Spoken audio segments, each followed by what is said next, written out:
ask the chat. Volume, I know we had a couple people saying that one was too loud, one was too quiet. Let me check real quick. Yeah, we want to fix these problems so that they never happen again. Yeah, anyone in chat, if you want to give us some inputs, how are the volume levels for us as casters? And we are getting back into Champion Select. First ban is Rumble. Rumble banned. Evelyn Greg is coming out. They are banning relatively quickly. And then again, for anyone who is not aware, we do have a couple champs that are just permabanned for the tournament. Some of the juggernauts. That would be Skarner, Mord, Garen, and Darius. They are disabled for setup. So we won't be seeing any of those played or any of them being having bans wasted on them, but we'll see what else they choose to throw out there. We are going to see Gnar banned by ATN, and then the Aurelia ban from the blue side, which I definitely think is a smart idea. Definitely. And with all of the bans come out, we do see the takeaway of Vayne. Crab played it in the last game. He did extremely well on it. Although I think if you were looking at priority picks, you'd definitely be looking at the Aurelia and the Alistair for ATN because they played them very well in their last matchup. Flareons was definitely the most valuable player in that game. He was the pretty much sole controller of like 3 of the dragons, keeping UES completely out of the dragon pit. It was an absolutely crazy long game. Yeah, he had some fantastic headbutts away around some objectives. Early game in the lane, he had some fantastic combos as well. We saw him, I think I saw him at least 2 times where he would headbutt to a minion so he could get a pulverize off on the Jinx. Very tricky plays from Alistair, just good ways to get in and get that knockup. Then we see Braum and Echo being picked up by the ATN side. Echo is very, very popular jungle currently. A lot of junglers opting to just build him very, very tanky. He lives so long in these team fights. His ultimate lets him heal up for a lot if he does end up taking a big chunk of damage. And Braum, just fantastic engage and disengage from him.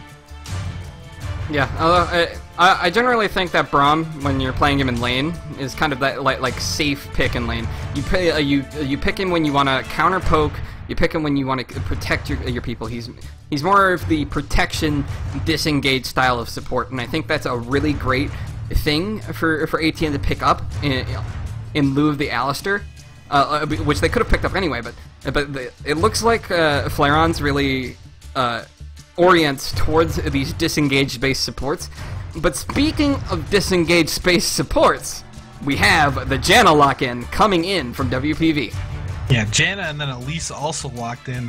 Janna very, very good at disengaging these fights, keeping anyone alive that she ends up targeting with that shield. She can slow enemies, knock them up, knock them back, and gets a pretty good heal off too. Fantastic disengage champ. And Elise, another one of the very, very strong junglers currently. Good clear time, pretty good sustain, and that cocoon lasts so long for lane ganks. It's very, very big. Yes, and it is very big. And speaking of big, the team fight coming out from ATN is really starting to form. Look at all of this AoE and crowd control that's going to be coming in from their team. You have the Braum ultimate, you have the Lulu ultimate, you have the Hecarim ultimate, and you have parallel conversions coming in from Echo. Admittedly, one of those is harder to land than the others, but that is a lot of crowd control, and we definitely should be seeing the Lulu Hecarim combo just diving in deep and knocking up multiple targets. It's going to be crazy. Yeah, I'm curious what AD they'll end up picking with this comp, but Hecarim able to dive the back line, just get a fantastic ult on Vayne, and it looks like blue side is hovering Orianna. And Lulu able to ultimate the Hecarim while he's diving. Just so much potential for CC to lock down that enemy team. That's a huge, huge team fight. Yeah, and we do see the final picks coming out from WPV.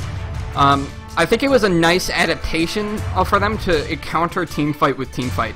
they pick up the Maokai and they pick up the Orianna so that they can counter the really strong team fighting that ATN is bringing out. We did see that that their teamwork needs a little work in the last game they played. They were constantly making plays without consulting their teammates in the last game. Like when Alistair went in, but Gragas delayed his ult for like 3 seconds later. If they had comboed that correctly, it would have worked perfectly. Yeah, you saw them having some people going in, some going out. They just weren't on the same page. Hopefully they can fix that issue going into this game. And I love the Maokai pick. I think Maokai honestly can be picked into anyone and still be so relevant during the game. A very safe laner. You can build him straight tank and he still has enough damage in lane. He brings such a presence to a team fight with his ultimate. He's able to lock down any single target that he chooses. I think it's a very good pick. And with Orianna able to throw her ball right on him and get that big team fight ultimate, I think Maokai Orianna was a great last pickup from WPV. Yeah. And I like that they didn't immediately adapt and go for the pick comp, which would have been usually the good idea when you're seeing this giant kind of team fighting composition, the kind that wants to stay together and aren't good when they're split up. Usually you want to go for the pick composition, but instead of going for that, they decided to counter team fight with team fight because they know the ATN's teamwork can be a little off. If they can capitalize on that, or if ATN doesn't fix their teamwork mistakes, this could be a really big draft coming in from WPV. But we're gonna have to see that when we get into the game. Timers are gonna end, and we are gonna be getting into that screen in about 3 minutes because of the delay. Completely forgot about that. Anyways, so yeah, they counter team fight with team fight, but they also have decent pick. I like the thing I like about what the champions they drafted is that they're both good for team fights and they're good for picks. Or at least requires a bit of hard work if you want to team fight with that late game. But Maokai, Orianna, Vayne, they can all make excellent picks, but also team fight really well as well. And especially because you have those shields and all of those protection for Vayne. So we gotta watch Talisman in this game, and he is most likely gonna go really big if WPV can play around him properly. But the same applies for ATN. Both of these are very AD carry focused comps, though I think ATN has a bit more versatility. Yeah, I think this is really going to depend on how well this ATN team fight, and it's going to come down to that again, kind of like how last game did. If they're going to be able to dive and pick up these kill confirms on the Vayne, that is going to be such a huge part of their team fight. With Hecarim being able to ult right past the front line, get onto that Vayne, Lulu's able to ultimate, Braum can ultimate after the fact, Echo's going to be able to dive in. It's really on them to be able to take this Vayne out early, because if WPV can, get these Janna ults, they can get these shields onto Vayne and have Vayne stay alive and just auto away. That is just going to tear ATN apart late game. So they really need to focus on the Vayne and take her down. And obviously with Orianna and Maokai off on the side as, generally more supportive laners, it's going to be difficult. We'll see how they can play that out. Yeah, and the thing that I think ATN got a slight advantage from in Champion Select here is that they got the AD carry that's a late game carry that has longer range. But not only did they do that, but they also picked up more versatile top and jungle roles. The top and jungle of WPV is more or less forced into tank style roles. Even if Confidence builds the Rune it's not going to be as effective as Echo is damage-wise in the late game. So what's going to happen here is that if ATN's bot lane goes behind, they have a way to recover from that. But if WPV's bot lane goes behind, they don't. So honestly, I would like to see a lane swap, but I'm not sure many of the teams in the Master League have yet adapted to that kind of play. So we're going to have to see that coming in. Yeah, I'm curious if they're going to opt to lane swap. Duba really showed his prowess last game on Aurelia. He was able to bully out the Gnar and just get a humongous lead. We again see him on, kind of this like semi-carry top laner that's able to deal a lot of damage and dive that backline. He's on a similar champ as far as Hecarim goes compared to Aurelian. We'll see if he can get a lead up top. He's taking that very aggressive Ignite TP summoner spell setup. Might be able to pick up some early kills in lane if he can get a good Echo gank going, and again, might be that huge split push monster. Yep, and we are getting into the loading screen now. Any moment now, it's going to be Windows Photo Viewer versus adequate team name. do have all of these champions popping up now. And for Windows Photo Viewer on the blue side, we have Combat Flex playing Maokai in the top lane, X Confidence playing Blood Moon Elise in the jungle, Izumu Shinichi playing Orianna in the middle lane, Talisman playing Vayne at AD carry, and Transengu playing Janna at support. And for adequate team name, we've got Tuba on Hecarim, Tokus on Echo, Delady on Lulu, Crabgot on Jinx, and Flareons at support with Braum. We are going to be coming in now. Got these starting buys rolling out. I am again disappointed that we are not seeing an Urgot from Crabgot. When is he going to live up to the name? I gotta live up to those names as we're running out to lanes. Now it looks like WPV may want to get into shenanigans as they're all running towards that bottom lane Tribrush. Yeah, like I said last game, I love seeing these early setups from the teams to see if they're going to try anything cheeky and, you know, attempt to lane swap or attempt to get an early invade, but I think this is going to go very similar to how last game went, where we just kind of do a standard defensive setup where they get some wards out just to see if they can peek out some vision, but I don't think we'll be seeing anything too crazy. Yeah, I think when it comes to like these early game starts, and depending on how cheeky you are, when you get like stuff like lane swaps or early invades, that's more when you know you have research on the enemy team, and you know they aren't going to be in certain places, or they tend to do certain things at level 1. So that's why you decide to do those things. That's why you invade. When you're playing against an unfamiliar opponent in this ranked 5's environment, those types of strategies where you're trying to do cheeky level 1s or lane swaps, it just doesn't happen as much in those situations. So we're not seeing that here. We're just seeing this really safe setup as both teams look to guard their jungles. And again, both teams starting on the bottom side and moving up with their clears. We'll see if anyone opts to do that double jungle. I think we saw last game where we had the Gnar end up double jungling with his jungler and leaking a little bit of experience and then moving up to the top lane afterwards, but I don't think we'll be seeing that this game.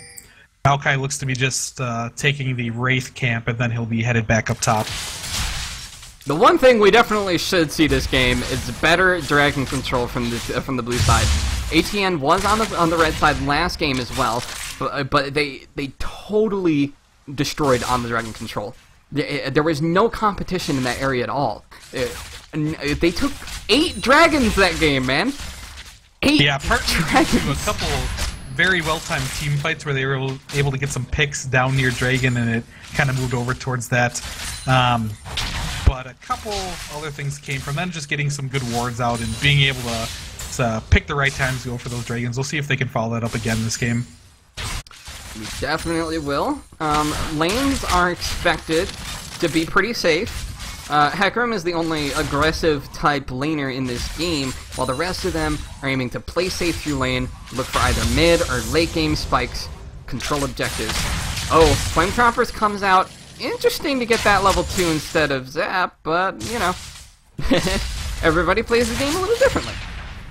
Yeah, I think sometimes they opt to go for those chompers just to see if they can get a nice slow from the Braum and get the chompers out ahead of them and see if they can kind of get that enough of a slow to lead into the snare from the chompers, but wasn't enough. So yeah, as far as this top lane matchup is concerned, you would expect Maokai to lose in that area, just because he's kind of like a weak early laner, but because of his innate sustain and Hecarim's reputation as a lane bully, that it kind of negates. Maokai's like, oh wait, but Tokus is coming up for the gank. The stun lands on the Combat Flex. Combat Flex is on the run, drops the sapling, does a lot of damage to Tokus. 2 flashes, comes out. Flex is gonna go down to Tuba in the top lane for first blood.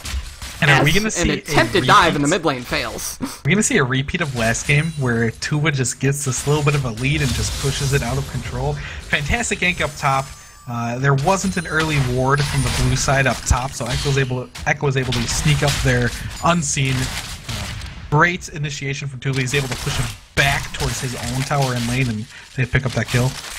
Yeah, and I think any team looking at ATN at this point needs to lane swap, because Tuba has now gotten, I think he got first blood in the other game too, after he went super deep on Aurelia.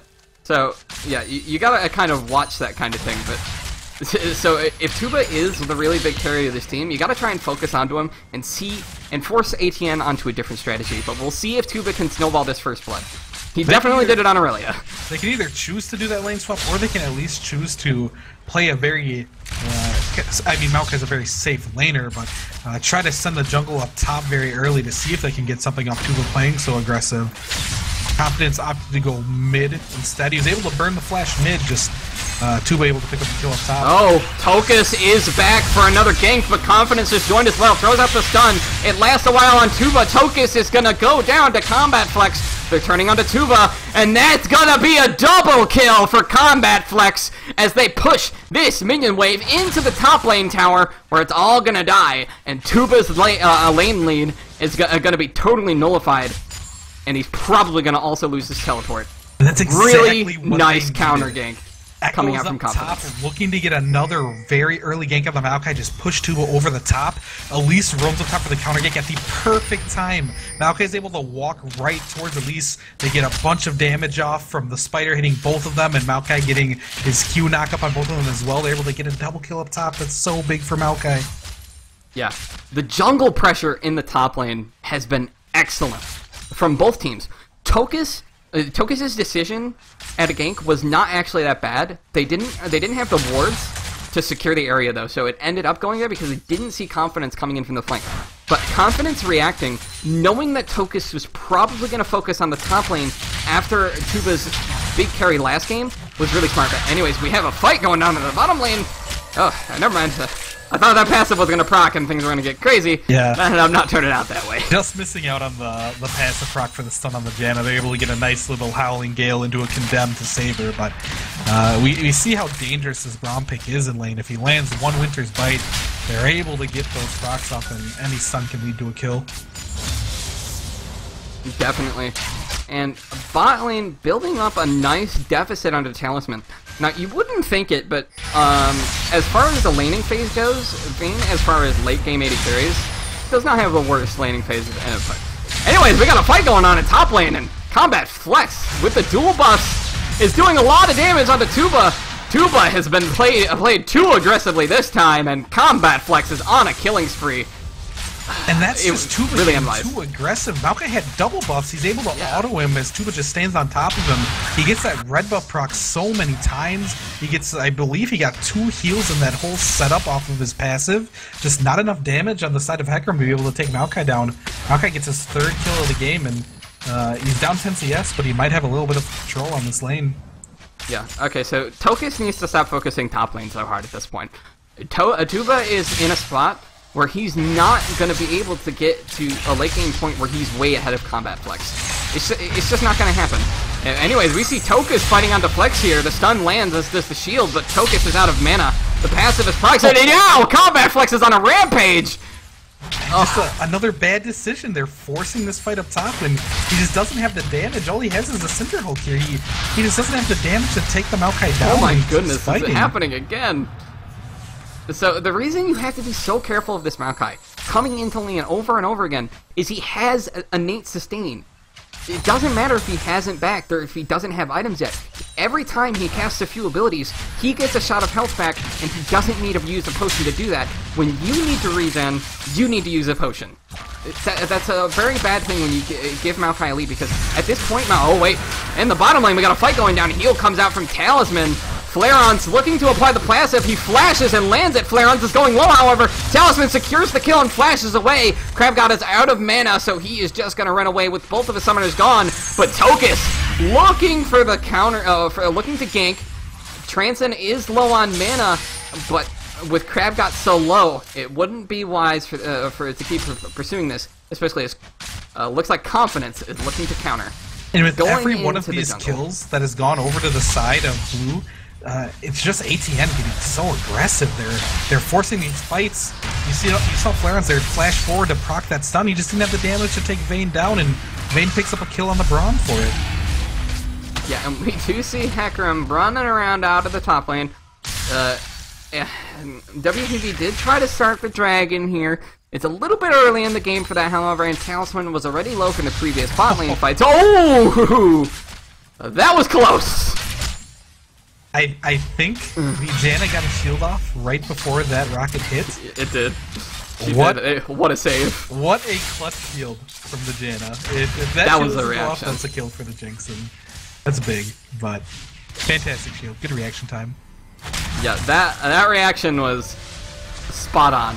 It was almost a bad thing because Talisman would have been killed by that. But anyways, Combat Flex is looking to fight onto Tuba, and Tuba basically can't do anything on this point. Even if Tokus were to gank again, Tuba, Combat being 4-1, nearly having completed Frozen Heart already, you can't stop that anymore. Tuba is not going to have the damage to cut through all of that early armor. Yeah, at this not point, as an AD champion. It just does not pay to send Tokus up top. If he ends up going in confidence, figures this out, and gets a counter gate going, that most likely will be a double kill going to the side of blue. So ATN just can't risk sending Tokus up there to try to save him. He's just so far behind. Tokus has to try to make plays on the other sides of the map. Potentially mid, Orianna's playing aggressive. Potentially around Dragon. Just top, it's not going to work out. Definitely not. And not much else going on this map. We still got passive laners, despite some early chaos, and despite Combat Flex going 4-1. These lanes aren't the most aggressive. They're not going to be securing a ton of kills unless ATN forces them into positions. Bad ones. Or yeah, good we'll ones, see what really. Tokus decides to do and where he wants to go for his next gank. We see Lulu roaming down bot, actually. The lady coming in from the bottom lane lands everything with that slow. Crabgot has secured the kill, and Tokus really needs to focus this bottom lane now. Yes, Confidence probably going to be hanging around that as long as Dragon is up, but Crabgot has got to be the focus for carrying this game. You can't. Not only have you assembled a composition around protecting the AD carry, but you need to make sure that the one person who's doing extremely well on your team, not losing in CS, not losing in pressure, you need to make sure that person is having a good game. And with that one kill and with that small CS lead, that's not enough. You need to give him, need to facilitate a larger lead for him. But meanwhile, we have an engage going on the top side. Stun comes in onto Flareons, but with the shield, not a lot of damage is applied. Combat currently has the ball, but he steps onto the Flame Chompers. That stops any potential engage. But Tokus is stuck in the Dragon Pit, and he is going to die no matter what he does. And the kill is going to go to Shinichi. I think that was a little bit smart to give the kill over Orianna, but a very questionable flash from Tokus. I'm not sure why he flashed into the pits. He could have flashed towards his team, towards their blue buff, but he opts to flash into the Dragon Pit. It's kind of a death sentence for him. But yeah, again, another very good opportunity for ATN. They're able to have Lulu roam down bot, pick up a kill on the enemy Vayne on Talisman down there, and they translate that into a Dragon. So again, we see an early Dragon for ATN, and we'll see if they're able to push that into future ones as well. That was a really good command dissonance coming out from Shinichi there. Tuba was looking to engage, but Shinichi saw him and immediately put the ball into a position where the dissonance would slow him. That was a really good thing because it cut the movement speed. It basically cut off the engage.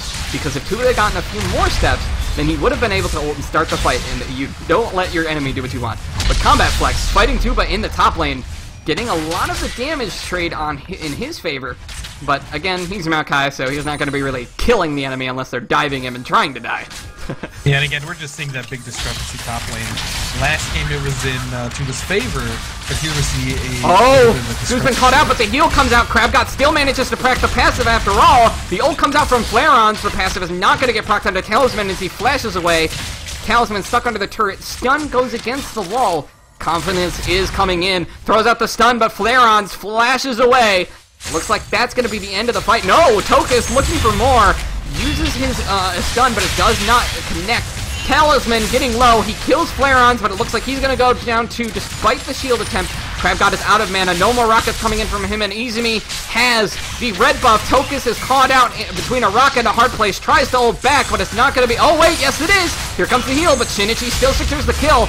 And the last slow comes out from Echo, but it's not going to be enough. Jalady gets a double kill, and after a chaotic fight, it looks like ATN is going to come out on top. Yeah, it's such a delayed fight. It began with a pick on the Janna where they're able to get a very early kill. Vayne is incredibly low but sticks around, and Echo ends up roaming bot, as does Confidence on the other side. They're able to push Vayne out, get an early kill on the Vayne. Orianna roams down bot and is a little late for shields on the Vayne to save her, and they just end up picking up a third kill on the Orianna as well. Ends up being a 4-for-1 in the favor of ATN. ATN seems to thrive on chaos. Yeah, we've seen this 2 games now where these crazy fights keep happening, and they're not just crazy, but they're so long. There's so many different engages, disengages. People are going back in and out, and it's not even really organized. You know, it's kind of like you almost want to say it's close to solo queue, where people are kind of doing their own things in these fights, just trying to pick up kills. And for whatever reason, it works so well for ATN. They kind of bring other teams to their level, mix up these fights, just make it all over the place, and they benefit from it. Organized chaos, my friend. They have gotten the early deficits, they didn't in the other game, but they eventually did fall a little bit behind UES, but their objective control eventually won the day, so UES was never able to push any amount of the leads they got. But this game, they seem to be, they have the early deficit, but they're such a chaotic team that they can force the other team into such terrible fights that even with the deficit, they can still win, and Tokus uses his ult so that he can get that Scuttle Crab. Yeah, and up top here, Tuba is really getting bullied in. I mean, he is down to a fifth of his health, while Maokai is still at full health and pushing this tower down. Kind of flip-flop from last game where Tuba was on split pusher, was able to push all he wants. Combat Flex is in that position now, but as Maokai, you really want to get these big team fights. Ooh, a 3-man command dissonance! As the follow-up damage tries to come out, but there's not much coming up from Confidence, and looks like ATN's turning the fight. The Lulu ult expires, Confidence is low, and Crab God is looking for damage. That was a great ult coming in from Shinichi, but there was no follow-up damage, so it doesn't end up turning out for anything. And with the Dragon coming up in a minute, I'm pretty sure that it'll be back up, but it's something to keep in mind. Yeah, fantastic shockwave, hitting all 3 a good amount of damage. They just didn't have any follow-up. The ult will be back up by the time Dragon's there. Dissonance shockwave, close enough. He did dissonance. Close enough! He did dissonance after the shockwave, that's cool. But yeah, that ult will be back up, but as far as the shockwave so far, he had a 2-man bot lane that was a little late and not too relevant, but that is a fantastic sign when your Orianna can hit ults on multiple people, because that needs to happen in these team fights. Yeah, it definitely needs to. I think the important thing about this game is that even if WPB has lost a few fights, they've kept their carries, their important members, in the game, and Combat Flex is so far ahead that he's never not going to be tanky. He's been jumped to this late game phase of his match, where he is going to be extremely tanky and a front line that ATN needs to respect. So that is really good coming out from WPB. And in a straight-up team fight, I honestly don't think ATN has a chance at the moment. Not until Tokus and Tuba can get back into this game, get the farm they need, and equalize the lead. Yeah, I really think WPB could just force this Dragon down. They have all 5 here. Maokai is so big, he's going to be able to block any damage for this Vayne and this Orianna. They're really going to be able to roll these fights until ATN either gets a pick or really plays a perfect team fight. It's going to be hard for them. Like you said earlier, the big thing with them is they're going to have to try to kill this Vayne off early, but with this Maokai who's that big, I don't know if they're going to be able to. Yeah, and they decided, I think it was really smart of them not to fight that Dragon. They could have if they wanted to. The teleport was up on Tuba, but I don't think it would have been very smart of them to do it just because they're running this deficit on their top lane and their jungle. That would have been a pretty bad fight for them. So they decided to trade it for the top lane tower. I think that's a good idea because it's only the second Dragon. But it looks like Tokus is looking for an engage, does not manage to get anything, as ATN is setting up to siege this tower. No, I definitely agree about that, though. I think it's fantastic to trade that tower off. ATN already has their first Dragon, and that's really the big one. You get that 6% AD and AP buff. You don't need that second Dragon right away. That's really just building towards that 4th and 5th one. So giving that up, totally fine to trade that for a tower, especially when you're down and you can't take that team fight. So yeah, I know I said that ATN had a bit more versatility as far as they could have multiple carries. But what I didn't realize is that, oh wait, Tokus has been caught out in the jungle, uses his ult to sustain, but doesn't land a stun. Oh, a 4-man onslaught of shadows comes out from Tuba, but Vayne is still alive. Tuba's gonna go down to Shinichi, as Shinichi looks to deal some more damage. A 3-man shockwave comes out. Flareons is gonna fall to Talisman. A double kill comes out from Shinichi as WPV is coming into the fight. Oh, Talisman nearly goes down, but with the help of his teammates, he is gonna live as WPV looks to push up the middle lane. And that fight all started from Echo getting caught trying to clear that ward. I honestly feel he kind of panic ulted. He ulted no one just for a little bit of heal in that bush that he was sitting in for like the past 5-6 seconds. Hecarim comes from the flanco, he gets a beautiful ultimate, but he's so far behind he doesn't have a chance of finishing off anyone. He gets them low, just can't get any kills, and that leaves that Maokai to just wreak havoc on ATN's backline. He's able to soak up so much damage. Orianna gets a 2-man ult, Vayne's free to auto whoever she wants. Just a very easy team fight for WPV, especially since Tuba is so far behind. Yeah. And we did see, I think it was really unintelligent and very, like, solo queue-ish for ATN to just groove around the mid lane. They're tunneling on that lane like you see so often in solo queue, where everybody will just go mid and they'll only push that lane. They'll act like it's the only lane in the game. And that's what ATN did right there. They knew that they didn't have a good 5v5 fight because their top and jungler were so far behind, and because the mid and AD carry positions, not to mention the top position of WPV, was so far ahead. They shouldn't have fought 5v5, but they put themselves into a position where, despite whether or not they wanted to, they got forced onto it. Yeah, Maokai is just too big for them to try to 5v5. He's going to soak up too much damage and cause too much havoc. He already has Righteous Glory and Frozen Heart finished. This is a humongous Maokai. And especially because they're... I mean, Echo seems to be going, full tank. He's going to be building a lot of defensive stats. Lulu in the mid lane isn't known for her high damage output. Honestly, Maokai can just build a lot of armor and just live through all these fights. It's going to be so hard to take him down. Yeah, and I do think Jinx is a slightly better late game carry than Vayne.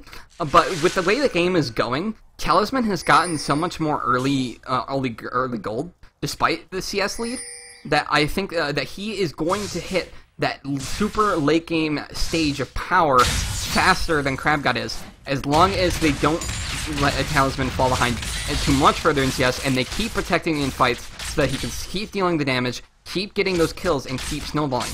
But the same can be said for the middle lane, where both are utility laners, but Shinichi as Orianna has a lot more damage than Jalady could potentially have. So it's all about Tuba and CrabGod in this game, and Tuba is completely out of the game at this point. So it's all about CrabGod. They need to get the shields. They need to get him into a position where he has the gold to compete against what Vayne is bringing out in fights. But anyways, CrabGod has been ulted right into, but Shinichi does not follow up with. But now he does. He throws the ball back in, throws it to Shockwave. CrabGod is low. That was it was a good idea, but yeah, they should have discussed that beforehand. Calling there, Janna just runs in, ults right to begin that fight and kind of break up the ATN side. But the only person near was Orianna. Vayne was pretty far away. There's just no way for Orianna to capitalize on that and take anyone down. Kind of an awkward little fight there. Yeah. It was a nice idea to flash ult coming in from Janna, but you just don't have the follow-up for that. You didn't communicate to your team that was what you were going to do, and so your team wasn't ready, so they just had to react. You don't want your team to be reacting. You want them to be following a game plan as Tuba shuts down Combat Flex near the top lane. They sat at that red buff and fought probably for 10 to 15 seconds. And the wet noodle fight.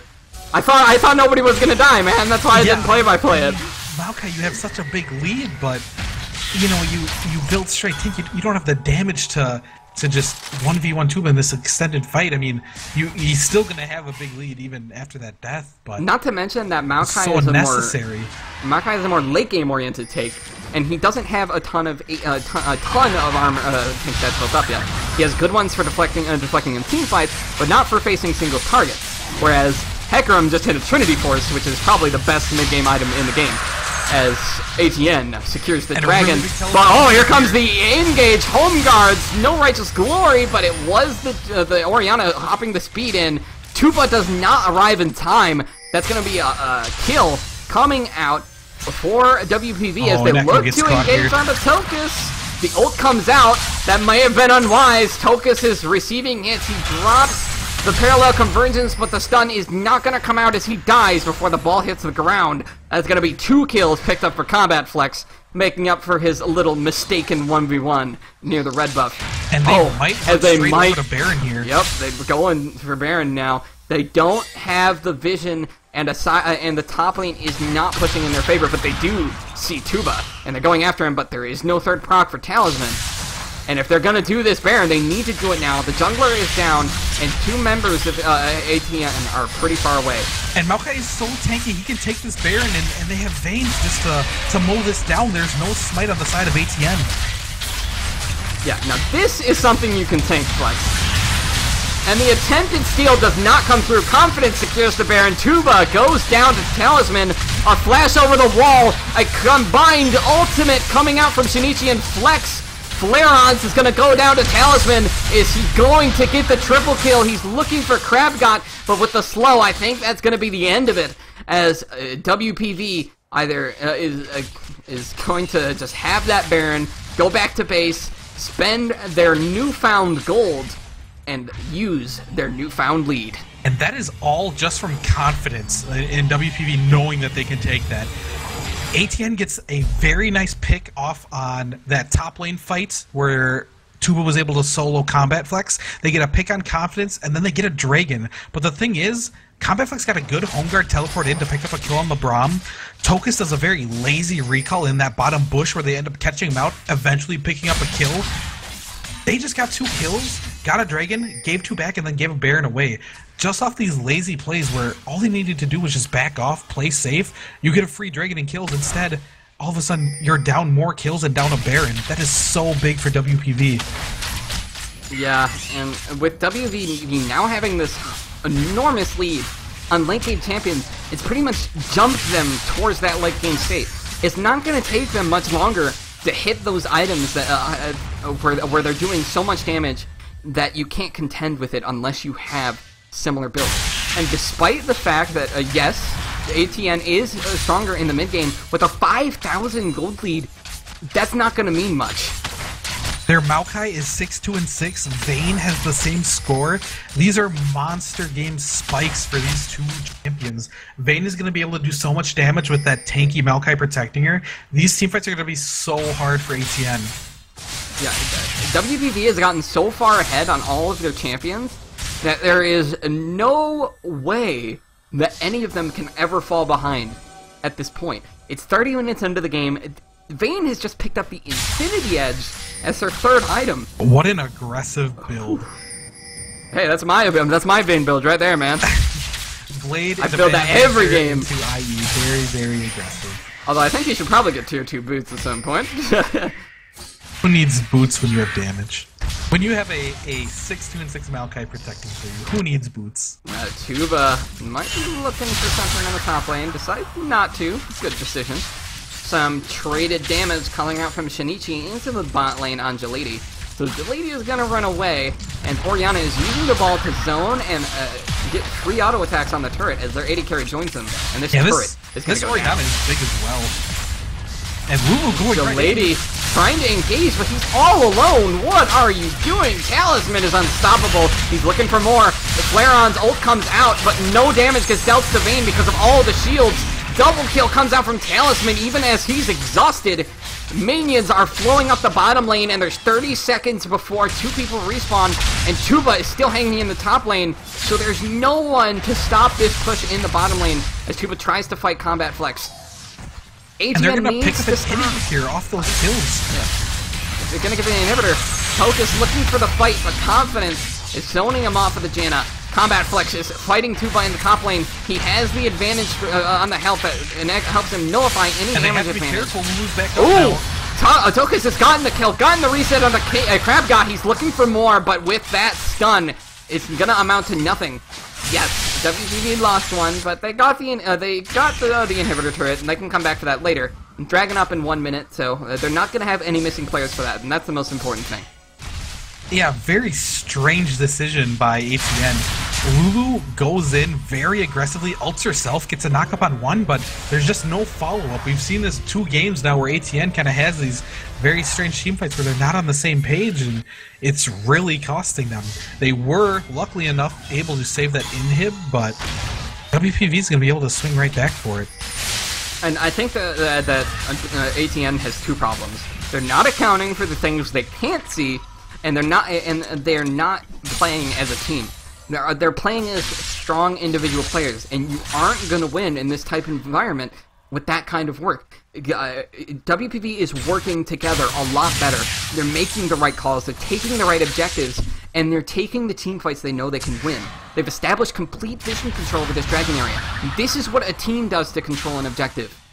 And while ATN was doing a good job of controlling the dragon the last game, WPV has been pressuring this area and really watch for a home guard teleport from Maokai here. He just recalled, he's sitting in base. I really expect him to teleport behind and try to get a flank off. Yeah. Like ATN has still been pressuring these dragons really hard, but unlike the last game, they don't have such an enormous lead that they can win team fights despite their lack of vision control. Coming in from the flank. Confidence is jumping onto KrabGot. Confidence puts the ball onto 2, but no one dies. KrabGot gets the first kill of the fight, and he has the Lulu ultimate. Talisman is godlike. He's gonna kill Tokus here.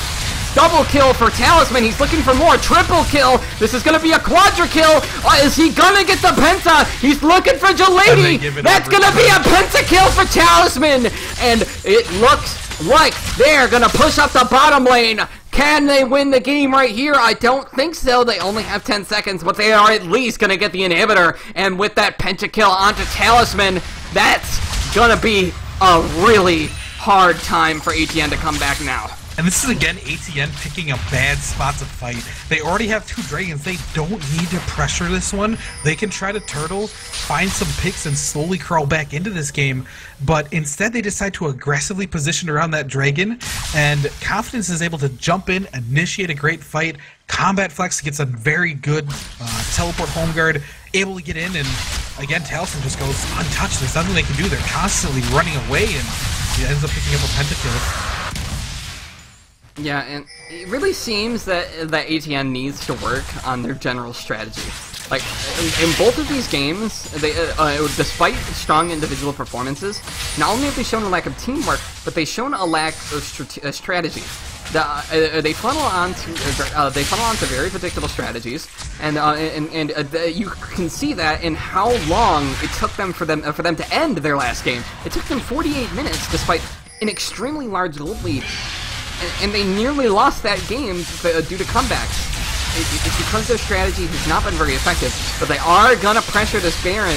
WPV is not really in range to contest. Confidence might look for a steal. And it's taking him a little too long to finish this Baron off. Here he comes. He jumps in. He's waiting for the chance to smite, but ATN has cut the DPS on the Baron. Ult comes out from Orianna. Flareon's is going to be the first to die as Talisman joins the fight. He ults back. He secures the Baron, but what does it matter when a double kill comes out from Shinichi and Talisman is chasing onto your team? There is an enormous super minion wave pushing out of the bot lane, and it looks like ATN is going to escape with 2 Baron buffs, but they are probably going to lose a Nexus turret at the very least. And that, again, is all from a humongous lead for Maokai. He literally blocked both Jinx and Lulu off. He's on them both for the top side of that Baron pit. He pushed them all the way to Tri-Bush. He's holding 2 of the opposite team's carries there. The ultimate from Jinx. It's not enough, however, and with the Baron buff minions pushing them, looks like WPV is going to run away, but they got the inhibitor turret. And that's what they wanted. They took what they needed. They have a 10,000 gold lead. They don't need to super press it. They have all the time in the world, and they have a strong late game, so there's nothing they need to be worried about. They just need to take the remainder of the turrets, 3-inhib them, 3-inhib ATN, and win and secure their victory. Yeah, they just need to really take their time with this. They can swing up top, push that tier 2 turret, eventually swing mid to get that open inhib. They really have a lot of options here. As long as they play patient, they don't make any mistakes, this is a very free game for them. But definitely. As we saw last game, you know, anything could happen. A very similar situation where ATN had a humongous lead. They had Baron. They had some inhibs down. They still ended up throwing a little bit, and UES was able to make a comeback. So ATN on the flip side of things, can they do the same? And it was really just, like I was saying earlier, the bad strategy from them. They didn't secure a vision control of a UES's jungle when they were doing that. So they ended up getting picked off in bad positions multiple times, or getting into team fights that they didn't have any business getting into, and giving up Barons that they didn't want to give up. This is just bad strategy. You need a better shot calling in this position. You need to know when to ward, where to ward, and how to control the area around an objective, or engage a team fight if you can't take it cleanly.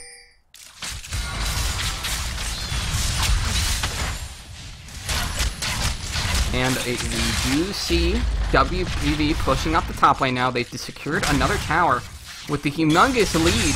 It looks like ATN doesn't even want to leave their base. Tokus lands the stun onto Transon, but it's not going to be enough. This Baron is going to help them turtle for a little while, but not sure how long they can keep it up. Yeah, they're able to push in that tier 2 turret for free, and I'm a little confused as why they're hovering around this top turret. Why not move over towards that middle inhib, try to pressure that? Open inhibitor, boys! Yeah, no reason to stay around that top turret and struggle and pushing in and struggling to siege that down. Just push this mid lane out, push that open inhib, and see if you can pick up any kills there to seal this game. If not, just slow push it. You'll eventually take that inhib down. We do have the engage coming out from Flex. That was a really team effort as they upgraded all of their movement speed. Tokus is getting low. He ults back to try and save his life, but Talisman kills him with a crit, and he is now legendary. That's 42 seconds before he comes back. This should be an easy inhibitor for WPV. And I feel like that was, again, a little bit of miscommunication. Honestly, I think Tokus would have lived if he just walked through that space gate. He was very, very low, but Braum had just ulted, and there's only Maokai there to follow up damage. He could just walk right back into his base and stay safe, but he was nervous. He didn't trust his teammate in saving him. He ended up ulting right back into the enemy team and sealing his death. And then that opens up that inhib. There's no way you can fight a 4v5 in ATN situation. And now that that bottom inhib is back up, they're going to rotate around and get the second inhib as well, with a huge minion wave pushing in. Yes, there is. Combat Flex seeming to look for an engage. He walks in, but he takes a lot of damage. The ult comes out from Janna, barely manages to save him, but the Jinx ult comes through, finishes him off. Confidence is on the run with no health. Shinichi throws out the ultimate, but he doesn't manage to finish the channel before he dies. Toxis is chasing on. KrabGot is getting the crits. The exhaust doesn't come out in time, and that's a triple kill for KrabGot. They're on the chase. Confidence and Transon are both in a bad position, but Tuva gets hit by the tornado, but it's not going to be enough. KrabGot secures the kill. They're chasing on to Confidence. These are really long death timers, and Confidence isn't going to get any help. Tuba is on the chase. He's looking for more. Stun comes out. Confidence is low. He jumps up to repel, but this is going to be the end. That's going to be an ace coming out for ATN. Two great zaps on the follow-up of Jinx there to chase both Janna and Elise down. And how many times are we going to see these teams with these humongous leads throw these fights in the enemy base? They've done it again. We see a game where they have a humongous 10k lead, they have these inhibs down, and they just can't. Combat Flex on the engage. KrabGot manages to get the tower. He gets Lulu ulted, but he does not want to continue this fight as a bunch of people are coming up from the side of WPV. The dragon is up. Looks like they're going to rotate over to it. This will only be the third dragon. It'll be a long time before fifth dragon becomes has an effect on this game, if at all. Yeah, still very good to pick this up.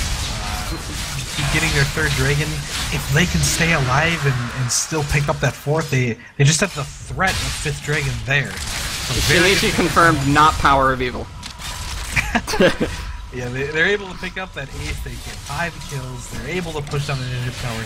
Can't quite get the inhib, which inhib would have made such a large difference, but able to pick up a dragon on the backside. They'll recall and see what they can push after.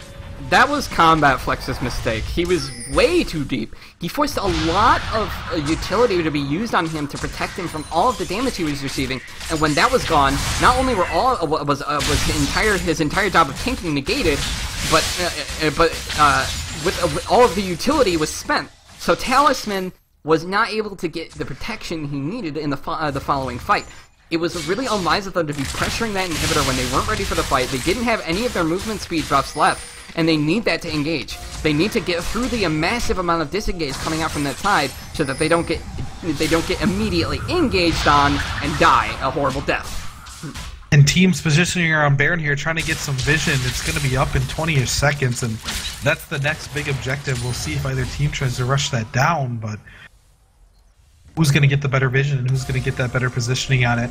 With that inhib down in the mid lane for ATN, it really looks like WPV can slow play this. So an advantage of being on the blue side is that because of the way the map is built, you do have a slight positioning advantage on Baron, so that you can more easily get onto it. But and on the other side, it's way easier to get steals if you have a wall in between you and the other team. Absolutely. I was just about to say, it's easier to get that positioning, but a little bit easier to get a steal too when you're on that red side. Just especially with anyone that's able to jump in and out. Both Elise and Echo are able to get those steals. Yeah, and I think that that losing that team fight around the bottom inhibitor has really robbed robbed WPV of the confidence they had before. They're not playing as confidently. They should. You lost one team fight around a bad inhibitor. Oh, that's okay. Oh! A big teleport comes out the initiate on the Crabgot, but there's no one to follow up. Combat Flex is going to go down really fast, but so is Tokus, as the rest of his team is picking up the kills. Combat Flex goes down. It's 4v4. The top laner for the jungler. They're looking for the engage. Flare-ons comes in with the ultimate, but he gets repelled right back by Janna. Damage is coming out from Shinichi as he looks for more to get into the fight. Reset comes down to Crab Guy. Oh, what a big crit! He's looking for more! Shinichi has a ton, they still have a bit of health though, and it looks like WPV is gonna have to run away. Wow, that Jinx damage. Crab got the Crab God, he's just carrying ATN in these team fights. And they get a big pick off of Combat Flex. He had an awesome home guard teleport, but when he goes for that twisted advance, Jinx flashed over that blue buff wall, brings it right into the center of 4 of ATN. There's just no way he's going to live through 4 people. He dies, they get a nice little pick, and then in that Dragon, or the Baron fight, it looks like it goes so good for WPV, but Jinx is just dealing so much damage there. Weren't able to take down that priority target, and those Jinx rockets combined with the ultimate did so much damage it scared them off. Yeah, and Combat Flex, it was a good decision to teleport in there, get the engage, but when that flash happened, he took an express right into ATN's team. So it didn't go the way he thought it would. He probably should have accounted for the flash, but it's understandable that he wasn't able to. Yeah, I mean, you have to go for that twisted advance. You can't not take it. It was in a great position. If Jinx doesn't have flash, a great flank, he's going to be able to take that Jinx down. Just that flash could have ruined everything. It was unfortunate, but it didn't end up being a terrible fight afterwards. They lost a few people. They didn't exactly win the fight, but no objectives were taken, and they still have an enormous gold lead. Though it is going to be nullified if this game keeps going, as Jinx has hit 6 items. She's at that late game stage. But I'm not sure I agree with building the Blade of the Rune King in lieu of a Bloodthirster. And you do see WPV starting the Baron. It's going to go down. WPV has secured the Baron completely free. An engage comes out. Talisman obliterates Delady. They're looking for Flare-ons next. That's a double kill for Talisman. Looking for more. Tokus ults back as Talisman continues to chase under the fight. He picks up a triple kill. He's looking for Tokus now. The Quadrus is stolen by Confidence, and it looks like they are going to push up the middle lane, take that inhibitor, maybe the game. There's 50 seconds for WPV to end this game right now. It's all up to them taking advantage of this opportunity and end this game. And another big 30 seconds objectionable misstep from ATN. They give this Baron for free. They're not there to contest it. And the second that WPV clears that Baron out, they end up pushing right on to ATN.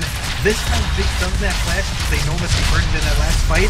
The thing is, Maokai had his. He's able to flash twist advance on her. They throw an exhaust down, they just clear her out, and that ends up being the game. That's gonna be the game. Windows Photo Viewer takes out adequate team name, moves on to the next round. Really well played game. ATN needs to look at their teamwork and their shot calling. And what other analysis you got for that game, Bear? Yeah, I mean, another game for ATN, we see that they have those rough spots where they just don't really know what to do at certain moments in the game. Their team fights are kind of all over the place. They're not necessarily on the same page. WPV was really able to take advantage of that. They got a lot of good fights.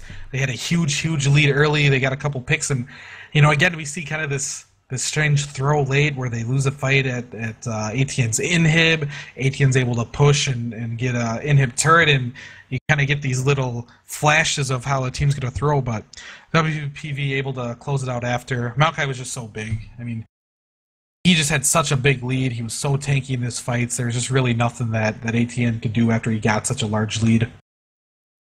Yes, it was, and it really had to do with just the early game lead. It was a long time ago, but there was an early game lead coming out from Windows Photo Viewer. The Combat Flex got so huge so early. But anyways, we are going to take a quick 15-minute break before we come back for our last game of the day. We'd usually do some more post-game analysis, but we're coming down on the close time and we got to take a 15-minute break to rest our voices. So we'll be back in 15 minutes, and here is your music to keep you going.